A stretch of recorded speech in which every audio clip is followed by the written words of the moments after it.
हम सलाम करते हैं ईरान के सर्वोच्च नेता अयतुल्लाह खamenei साहब को, जिन्होंने अपनी आपकी तरह अमेरिका के आगे घुटने नहीं टेके, बल्कि उन्होंने शहादत को गले लगाया और आपने अमेरिका के आगे घुटने टेकने का काम किया। और भारतीय जनता पार्टी सरकार को बताना चाहिए कि गाजा इजराइल संघर्ष के बाद विश्व के कौन से प्रधानमंत्री ने इजराइल का दौरा किया। खतरा हमारी उन बहनों से माननीय प्रधानमंत्री जी को नहीं था, लेकिन मैं जानना चाहता हूं किसकी सलाह पर, किसने कहा जब युद्ध के मुहाने पर खड़े हुए देशों पर प्रधानमंत्री जी को यात्रा कर किया, उनकी जान जोखिम में डालने का काम किया कि हमारी बहनों से यहां उनकी जान जोखिम में। बीजेपी सरकार को बताना चाहिए कि गाजा और इजराइल में जब संघर्ष हो रहा था, क्या विश्व का कोई प्रधानमंत्री ने इजराइल का दौरा किया है? कौन सा सम्मान आनंद जी, इसका पहले हमने कभी नाम नहीं सुना। मैं पूरे भरोसे के साथ कह सकता हूं भदौरिया जी, केंद्रीय सभापति जी, जिस दिन घटनाक्रम ये हुआ है जिसकी वजह से कांग्रेस पार्टी की अगुवाई में पूरे विपक्ष को अविश्वास प्रस्ताव लाना पड़ा, उस दिन आसन पर ज्यादातर समय सभापति ही विराजमान रहे। आप उस दिन की वीडियो फुटेज निकालिए। सत्ता पक्ष के एक माननीय सदस्य जो सदन के हाईजैकर हैं, सदन के माफिया हैं, खड़े हो गए, जो है उसको हटा दीजिए, खड़े हो गए। सभापति जी ने उनका नाम भी नहीं पुकारा।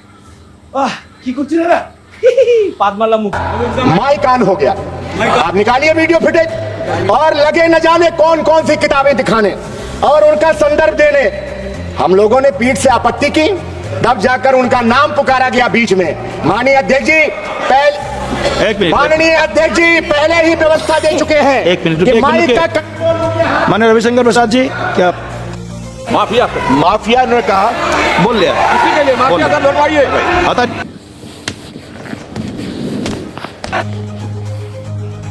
प्लीज कौन हाउस के हाईजैकर हैं, बिना अनुमति के माइक ऑन होता है और जो मन में आता है उस सदन में कहते हैं। ये चीज बर्दाश्त योग्य नहीं है। किसी के भी बारे में कोई टिप्पणी करेंगे, बर्दाश्त नहीं करेंगे सर। आपके अलाउ किया कि मैंने, यू आर नॉट अलाउड बोल रहा है। आप उस दिन की, यू आर नॉट अलाउड, आप बोले।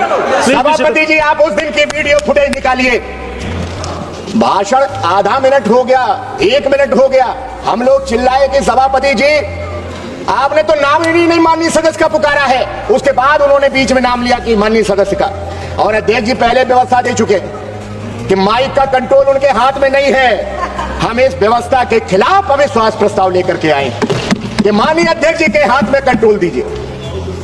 माननीय सभापति जी, हमने देखा है कि कुछ लोग जब आसन पर बैठते हैं तो हमसे कहते हैं कि 30 सेकंड में अपनी बात रखिए, 30 सेकंड में अपनी बात रखिए, और खुद आसन पर बैठ करके लंबा लंबा भाषण देते हैं। पता नहीं आप किस घमंड में चोर हैं। नहीं हुआ 7 सालों से लगातार आप संवैधानिक संस्थाओं को कमजोर कर रहे हैं। मैं तो आपके गुरु पर 4 पंक्तियां कहना चाहता हूं, और राहुल जी चले गए, मैं चाहता था कि वो उपस्थित रहते। राहुल जी ने खोली है, आपके गुरु पे कहना चाहता हूं, राहुल जी ने खोली है মুসলমানদের জয় হবেই হবে ইনশাআল্লাহ।